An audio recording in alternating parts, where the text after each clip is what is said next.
Hello there, how are you? Alright, welcome to How I Did It and me attempting track lighting for the first time. Now this is the final product. It does not take 5 minutes to hang this stuff, and there's a little bit of a learning curve, but I'm gonna give you some little hints. Alrighty then, let's get into this. First thing, obviously, make sure there is no power coming into your power source. Once you've gotten that isolated, you can take this handy dandy little adapter and you can wire it up. Black to black, white to white, green to ground. That's simple. You mount it just like any light or any fan light box. It's really a pretty ingenious setup. The one key about this H-track lighting, your adapters or connectors are 3-pronged, 2 on one side and 1 on the other. They have to line up to the track. The track will have 2 copper lines on one side and 1 single copper line on the other. This is the end of your light that you would connect up in there. Again, you notice there's 2 pins or connecting strips, whatever you want to call it, on the one side and the 1 strip on the other. So for us, and for the ease of keeping track of which side had the double contact and which side had the single contact, we opted to put the single strip contact of the track along the wall. So whenever we put an adapter in, we knew the single was towards the wall and the double was towards the center of the room. Alright, once I finished attaching the wires, again, black to black, white to white, green to ground, tucked the wires up in there, attached the plate to the box, and we moved on. Now here's the little showing of adapters. You have the T adapter, the box adapter, and the whole thing. And what's nice is all of these U channels, they come prepackaged. They'll have your lightweight adapter or anchors and your heavy butterfly adapters or anchors, sorry.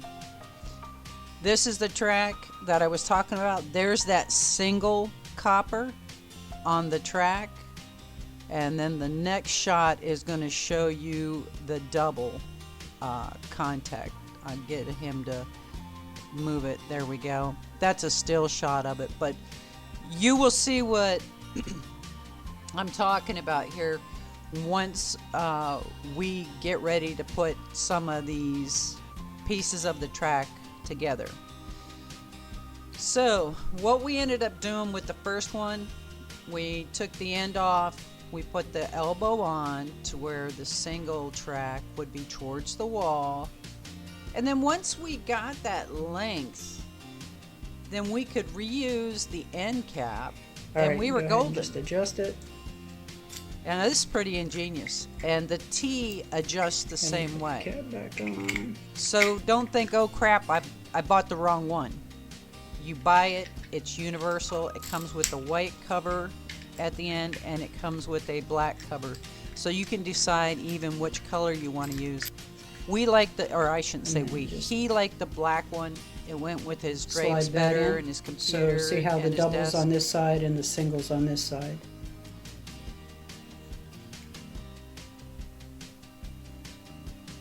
The other thing is that set screw that's towards his right hand there, that has to be loosened up to slide that in.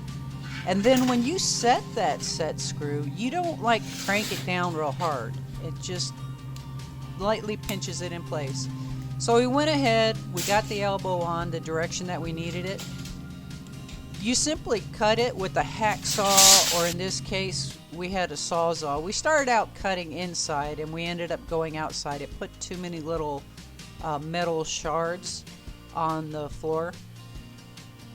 But the sawzall with a metal cut blade works just fine. Don't try to jam it down in there. Nice and easy, light touch, only because this is a real lightweight metal U-track that we're talking about here. And then you reuse your end cap. Now, if you notice that the end cap is having issues going down in there, those copper long contacts, you may have to slide it out a bit and cut like just 1/8 of an inch off to get that cap to go in there. Again, there's so many little fudge factors to finesse it. The other thing is on your track, if you're using these big butterfly molly hanger things, make sure you put it into the track before you put it into the ceiling, because if you put it into the ceiling, yeah, you lost that little molly butterfly. And then you'll have to put some downward pressure to get it to tighten. But once you do, simply take the other end, you put it up into that power adapter that we put on earlier, and then Just like that. And it's locked in with the single tab on that side and the double tab on this side. and then it's a matter of just hold it up there, get your marks. We ended up using the screw gun and drilling up in with just the Phillips screw, the Phillips bit in there, and then elongating the hole for those butterfly anchors to go up into the hole. It really is that easy. And here again, he's just putting the holes up there. That's just the Phillips tip on there. He's pushing through the drywall because where we have the track running, there were not any trusses running in that area. And then here he's checking it with that butterfly molly and then elongating the hole. It really is a simple setup. The key is keeping the tracks lined up properly.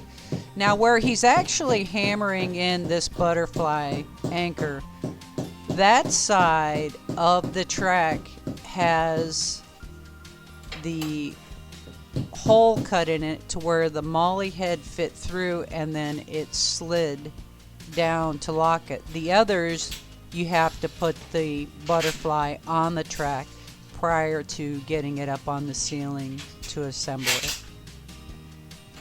Remember which direction you have the single running and the double, because the entire track has to be going the right direction. And then point to the track. And see how he's pointing to, I'm just doing this like overkill for y'all.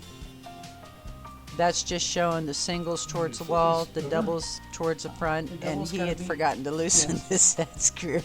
So he's going back to redo it. But you'll see how easy this slides right in there. Does the have to come out to get it to slide easy? Oh, wait a minute. I thought he loosened it up. All right, here we go. Now you'll see. Slides in. Simple hand screwdriver. Hand tight. You don't even crank down on this, y'all. Honestly, I think from start to finish, we may have spent probably about 3.5 hours. We would start to do something and then we'd modify it, start to do something and modify it. Every step of the new install of the track, we actually would attach a light and make sure we had our tracks lined up properly. And I think that's the biggest thing that you have to watch for. This is the ending section. This is just showing how you have these butterfly anchors fed up through the track. You know, the elongated hole above, and then you're going to hear it click into place right there. And that's where that butterfly spreads out, catches the drywall. The main reason we use these heavier anchors, he's using this as a studio for his gaming, and so he's going to be moving the lights around quite a bit, and he's also going to be adding different things to these tracks on or in the future, sorry. And now what I was telling him there, because you have these butterfly mollies, just hold the outside of the track like you had on that one, slightly pull down with pressure. When you put your fingers up under the track, you'll do like you did here where he pinched it in there. Once you finish that up, if you want the black covers on the corners and the different adapters, then you just take the 2 white screws out, put the black cover on there. It comes with black screws. You put it up into place and you're done. Alrighty, y'all. Have an absolutely wonderful and blessed day. Thanks for stopping by, and we'll see you next time on How I Did It.